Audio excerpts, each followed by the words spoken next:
సంగీత దర్శకులు ఉన్నారు కదా, మరి ఎక్కడి నుంచో తీసుకొచ్చి ఆయన పెట్టాలి. ఇంకో ఆయన పేరేదో ఉంది, స్టీఫెన్ డెవెస్సీ. ఎక్కడైనా మలయాళం, కేరళ ఆయన.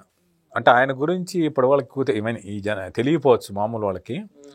ఆయన ఫ్యూజన్ డివోషన్లో ఫ్యూజన్ మ్యూజిక్ అంటే ఒక ట్రెడిషనల్ సాంగ్స్ ఉంటాయి. గణపతి స్తుతి కావచ్చు, గణాధిప అనే పాట ఉంది, శంకర్ మహాదేవన్ గారు పాడింది, మీరు యూట్యూబ్లో చూడండి. దాన్ని రీకంపోజ్ చేసిన స్టీఫెన్ డెవెస్సీ. అంటే న్యూ జనరేషన్ తాలూకు ఇన్స్ట్రుమెంట్స్తో పాత ట్రెడిషనల్ సాంగ్ని రీమిక్స్ చేసిన వ్యక్తి ఆయన స్టీఫెన్ డెవెస్సీ.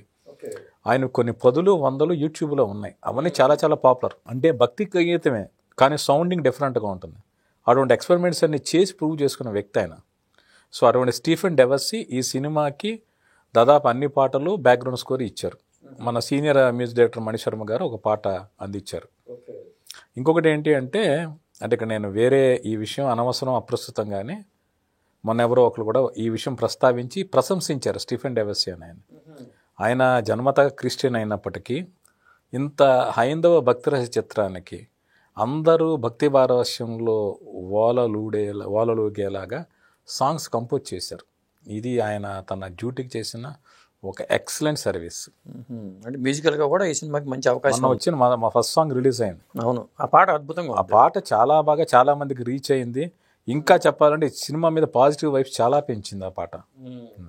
కానీ ఇప్పుడు ఈ సినిమాకి ఇంత బడ్జెట్ పెట్టుకుని మోహన్ గారు ఇంత రిస్క్ చేయడం అవసరమని కొంతమంది అంటున్నారు. ఎందుకంటే ఆల్రెడీ వచ్చిన సినిమా కదా ఇది, మళ్ళీ ఇంత పెద్ద స్పాన్లో ఈ సినిమా చేయాల్సిన అవసరం ఉందా మోహన్ గారికి అని కూడా కొంతమంది అంటున్నారు. దీన్ని మీరేమంటారు? ఆయన మహాకవి వాల్మీకి, ఆదికవి వాల్మీకి రామాయణం రాసిన తర్వాత కొన్ని వేల సంవత్సరాల నుంచి ఇప్పటి వరకు కూడా ఎందరెందరో రామాయణాన్ని రాశారు, గేయాలుగా చెప్పారు, నాటకాలుగా ప్రదర్శించారు, సినిమాలుగా తీశారు. దీని గురించి విశ్వనాథ సత్యనారాయణ గారు ఒక మాట అన్నారు, ఎవరెన్ని రామాయణాలు చెప్పినా తన నోటమడ తను పలికే రామాయణం వేరు అని.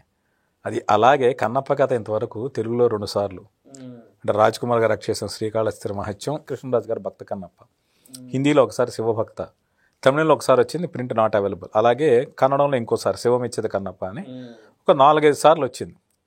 ఆ కథని మళ్ళీ మళ్ళీ చెప్పడం, ఈ జనరేషన్ చెప్పడం అనేది అటు శివభక్తుడైన మోహన్ బాబు గారు కావచ్చు, ఇది ఈశ్వరాజ్ఞగా భావించే విష్ణు గారు కావచ్చు, దీన్ని బరువుగా భావించాల, ఒక బాధ్యతగా భావించి సినిమా చేశారు.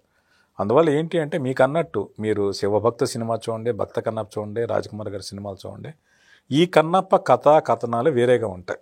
ఇక బడ్జెట్ అంటారా, ఇప్పుడు ఆ కాలంలో వాటికి ఆ బడ్జెట్లు అంటే కృష్ణరాజు గారు కూడా అప్పుడు చాలా ఖర్చు పెట్టి తీసినట్టు రియల్ అవుట్డోర్ లొకేషన్లో చేశారు ఆయన.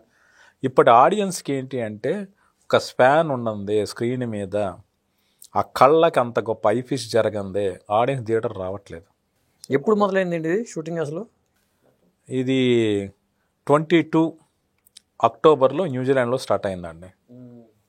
మొన్న లాస్ట్ ఇయర్ షూటింగ్ పూర్తయింది. ఆ తర్వాత మిగిలిన పనులన్నీ జరుగుతున్నాయి, డబ్బింగ్, అటు ఆర్ఆర్, ఇటు గ్రాఫిక్స్ వర్క్లు అన్నీ జరుగుతూ ఉన్నాయండి.